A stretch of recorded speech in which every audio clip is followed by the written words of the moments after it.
आज से मैं आप लोगों को श्री वाल्मीकि रामायण सुनाती हूँ। इसके पिछले वाले वीडियो में मैं श्रीमद् भागवत गीता का संपूर्ण पाठ सुना चुकी हूँ। अब आप लोग प्रेम से श्री राम जी का कथा सुनिए और अगर आप लोगों को यह कथा अच्छा लगा तो कमेंट बॉक्स में लिखकर जरूर बताइएगा कि कथा कैसा है।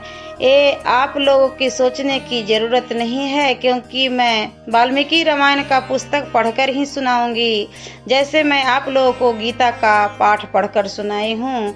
इसलिए आप लोगों को चिंता करने की आवश्यकता नहीं है कि मैं अपने मन से एक शब्द भी नहीं सुनाऊंगी।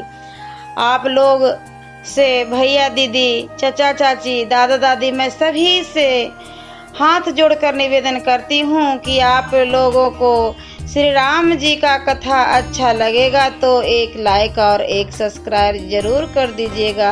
आप लोग मुझे सपोर्ट कीजिएगा दीदी, तब ना मेरा भी उत्साह बढ़ेगा कि आप लोग मुझसे कितना प्यार करते हैं। तो सबसे पहले वाल्मीकि रामायण का महात्म्य का पहला अध्याय सुनाती हूँ, जिसमें कलयुग की स्थिति, कली काल के मनुष्यों के उद्धार का उपाय, रामायण पाठ, उसकी महिमा, उसके श्रवण के लिए उत्तम काल आदि का वर्णन है।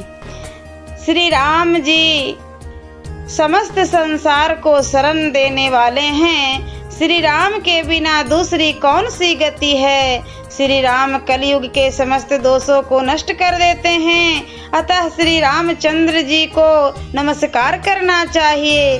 श्री राम से काल रूपी भयंकर सर्प भी डरता है।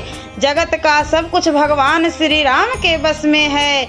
मेरी श्री राम में मेरी अखंड भक्ति बनी रहे। हे राम, आप ही मेरे आधार हैं। चित्रकूट में निवास करने वाले भगवती लक्ष्मी यानी सीता के आनंद निकेतन और भक्तों को अभय देने वाले परमानंद रूप भगवान श्री रामचंद्र जी को मैं नमस्कार करता हूँ। संपूर्ण जगत के अभीष्ट मनोरथों को सिद्ध करने वाले ब्रह्मा, विष्णु और महेश आदि देवता जिसके अभिन्न अंश मात्र हैं, उन परम विशुद्ध सच्चिदानंदमय परमात्म देव श्री रामचंद्र जी को मैं नमस्कार करता हूँ तथा उन्हीं के भजन चिंतन में मन लगाता हूँ। ऋषियों ने कहा, भगवान आप विद्वान हैं, ज्ञानी हैं। हमने जो पूछा था वह सब आपने हमें भली भांति बताया है। संसार बंधन में बंधे हुए जीवों के दुख बहुत हैं। इस संसार बंधन का उच्छेद करने वाला कौन है। आपने कहा है कि कलयुग में वेदोक्त मार्ग नष्ट हो जाएंगे। अधर्म परायण पुरुषों को प्राप्त होने वाली यातनाओं का भी आपने वर्णन किया है। घोर कलयुग आने पर जब वेदोक्त मार्ग लुप्त हो जाएंगे, उस समय पाखंड फैल जाएगा। यह बात प्रसिद्ध है। प्रायः सभी लोगों ने ऐसी बात कही है। कलयुग के सभी लोग काम वेदना से पीड़ित, नाटे शरीर के और लोभी होंगे तथा धर्म और ईश्वर का आश्रय छोड़कर आपस में एक दूसरे पर ही निर्भय रहने वाले होंगे। प्रायः सब लोग थोड़ी आयु और अधिक संतान वाले होंगे। उस युग की स्त्रियां अपने ही शरीर के पोषण में तत्पर और वेश्याओं के समान आचरण में प्रवृत्त होगी। वे अपने पति की आज्ञा का अनादर करके सदा दूसरे के घर आया जाया करेगी। दुराचारी पुरुषों से मिलने की सदैव अभिलाषा रहेगी। उत्तम कुल की स्त्रियां भी पर पुरुषों के निकट ओछी बातें करने वाली होगी। कठोर और असत्य बोलेगी तथा शरीर को शुद्ध और सुसंस्कृत बनाए रखने के सुदूरों से वंचित होगी। कलयुग में अधिकांश स्त्रियां वाचाल होगी। भिक्षा से जीवन निर्वाह करने वाले सन्यासी भी मित्र आदि के स्नेह संबंध में बंधे रहने वाले होंगे। वे भोजन के लिए चिंतित होने के कारण लोभवश शिष्यों का संग्रह करेंगे। अस्त्रियां दोनों हाथों से सिर खुजलाती हुई गृहपति का आज्ञा का जान बुझकर उल्लंघन करेगी। जब ब्राह्मण पाखंडी लोगों के साथ रहकर पाखंड पूर्ण बात करने लगेंगे तब जानना चाहिए कि कलयुग खूब बढ़ गया। ब्राह्मण इस प्रकार घोर कलयुग आने पर सदा पाप परायण रहने के कारण जिनका अंतःकरण शुद्ध नहीं हो सकेगा उन लोगों की मुक्ति कैसे होगी। धर्मात्माओं में श्रेष्ठ सर्वज्ञ सूत जी देवाधिदेव देवेश्वर जगत गुरु भगवान श्री रामचंद्र जी जिस प्रकार संतुष्ट हो वह उपाय हमें बतलाइए। मुनि श्रेष्ठ सूत जी, जिन सारी बातों पर आप पूर्ण रूप से प्रकाश डालिए। आपके वचनामृत का पान करने से किसको संतोष नहीं होता है। सूत जी ने कहा, मुनिवरों आप सब लोग सुनिए, आपको जो सुनना अभिष्ट है वह मैं बतलाता हूँ।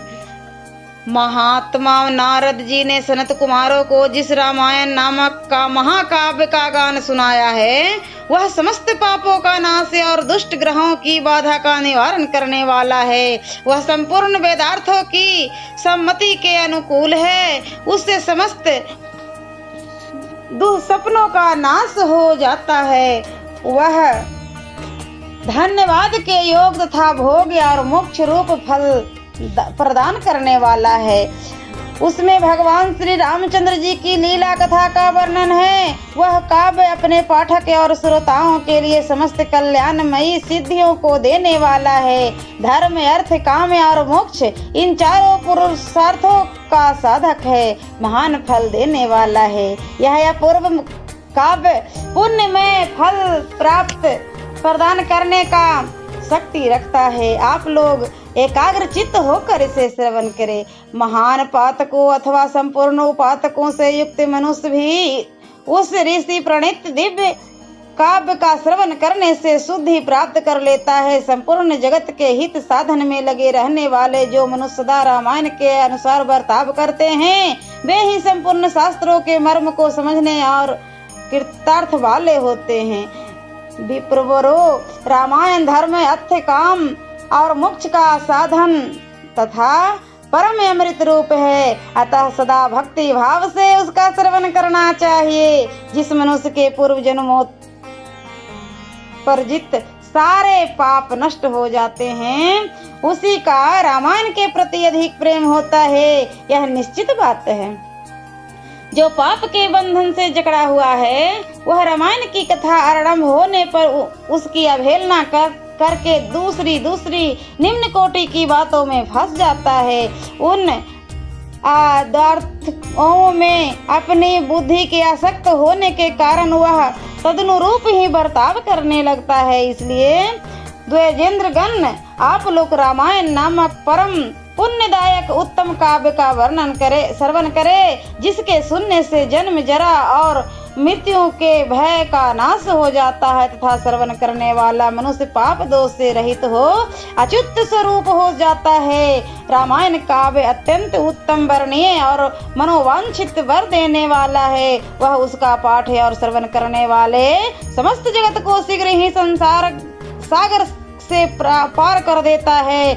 उस आदि काव्य को सुनकर मनुष्य श्री रामचंद्र जी के परम पद को प्राप्त कर लेता है। जो ब्रह्मा, रुद्र, विष्णु नामक भिन्न भिन्न रूप धारण करके विश्व की सृष्टि, संहार और पालन करते हैं, उन आदि देव परमोत्कृष्ट परमात्मा श्री राम जी को अपने हृदय मंदिर में स्थापित करके मनुष्य मोक्ष का भागी होता है। जो नाम तथा जाति आदि विकल्पों से रहित, कार्य कारण में परे, सर्वोत्कृष्ट वेदांत शास्त्र के द्वारा जानने योग्य एवं अपने ही प्रकाश से प्रकाशित होने वाला परमात्मा है, उसका समस्त वेदों और पुराणों के द्वारा साक्षात्कार होता है।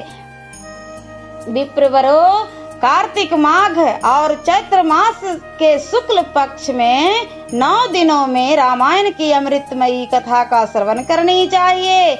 जो इस प्रकार श्री रामचंद्र जी के मंगलमय चरित्र का श्रवण करता है वह इस लोक और परलोक में भी अपनी समस्त उत्तम कामनाओं को प्राप्त कर लेता है। वह सब पापों से मुक्त हो अपनी 21 पीढ़ियों के साथ श्री रामचंद्र जी के उस परम धाम में चला जाता है, जहाँ जाकर मनुष्यों को कभी शोक नहीं करना पड़ता, चैत्र, माघ और कार्तिक के शुक्ल पक्ष में परम पुण्यमय रामायण कथा का नवाह पारायण करना चाहिए तथा 9 दिनों तक इसे प्रयत्न पूर्वक सुनना चाहिए। रामायण आदि काव्य है, यह स्वर्ग और मोक्ष देने वाला है। अतः संपूर्ण धर्मों से रहित घोर कलयुग आने पर 9 दिनों में रामायण की अमृतमयी कथा को श्रवण करनी चाहिए। ब्राह्मणों, जो लोग भयंकर कली काल में श्री राम नाम का आश्रय लेते हैं वे ही कृतार्थ होते हैं। कलयुग उन्हें बाधा नहीं पहुंचाता। जिस घर में प्रतिदिन रामायण की कथा होती है वह तीर्थ रूप हो जाता है। वहां जाने से दुष्टों के पाप का नाश होता है। तपोधनों, इस शरीर में तभी तक पाप रहते हैं जब तक मनुष्य श्री रामायण कथा का भली भांति श्रवण नहीं करता। संसार में श्री रामायण की कथा परम दुर्लभ ही है। जब करोड़ों जन्मों के पुण्य का उदय होता है तभी उसकी प्राप्ति होती है। श्रेष्ठ ब्राह्मणों, कार्तिक, माघ और चैत्र के शुक्ल पक्ष में रामायण के श्रवण मात्र से सौदास भी श्राप मुक्त हो गए थे। सौदास ने महर्षि गौतम के श्राप से राक्षस शरीर प्राप्त किया था। वे रामायण के प्रभाव से ही पुनः उस श्राप से छुटकारा पा सके थे। जो पुरुष श्री रामचंद्र जी की भक्ति का आश्रय ले प्रेम पूर्वक इस कथा को श्रवण करता है वह बड़े बड़े पापों तथा पातक आदि से मुक्त हो जाता है। सियावरे रामचंद्र की जय। अब श्री वाल्मीकि रामायण का महत्वमय का दूसरा अध्याय मैं अगले वीडियो में सुनाती हूँ।